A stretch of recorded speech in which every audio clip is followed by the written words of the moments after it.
your host Yusuf Akoudi. With me, Mufti Amjad Mohammed, a scholar, a gentleman, mashallah, a professor, and a Mufti.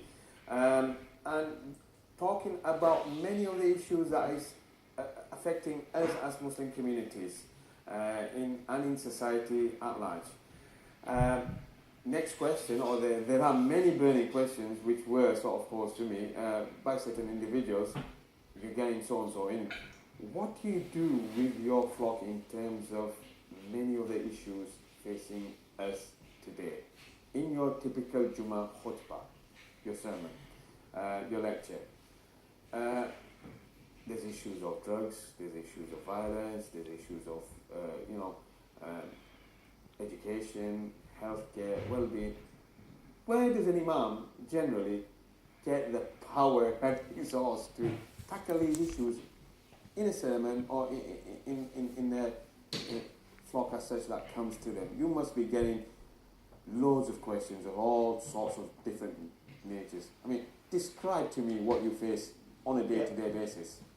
I think let's just pick up that topic that you mentioned in terms of a Jummah Friday sermon. I think one of the sort of complaints, you could say, or the concerns raised by the wider community is that why don't imams from their Friday khutbah discuss drugs issues, discuss crime, discuss important things, whereas they're telling us to pray salah and fast and whatever. The reason being is because the imam's first and foremost responsibility, is to ensure that we achieve salvation in the hereafter, and we can't forget that. That's his kind of like job number one. But you're preaching to the converted. Wouldn't someone say that to you? I mean, this is the answer I've got back.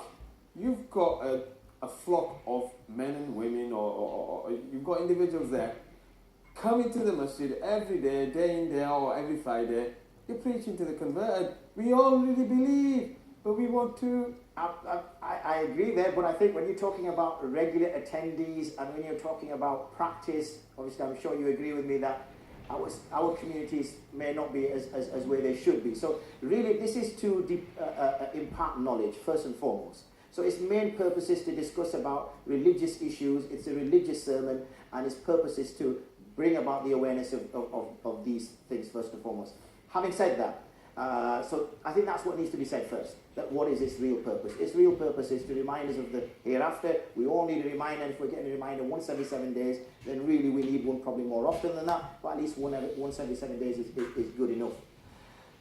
There are many ulama who also then tackle social issues as well as an add-on to that. But these social issues can be dealt with through other means. I've not known any scholar who has refused to talk to somebody after a salah, or even talk to a group of people after salah about a particular issue. Where should this take place? Where should the community and the imam be meeting in order to have these conversations? The masjid seems the obvious place. But I mean, in terms of be it Bradford or be it Leicester, be it Birmingham, be it London, be it where there's large communities and societies of Muslim communities huddled up and bunched up together. Your Friday sermon, yes, Imam's primary role is to talk about those issues that affect them as a Muslim in terms of the Aqidah, creed, belief aspects, and attaining salvation in the hereafter.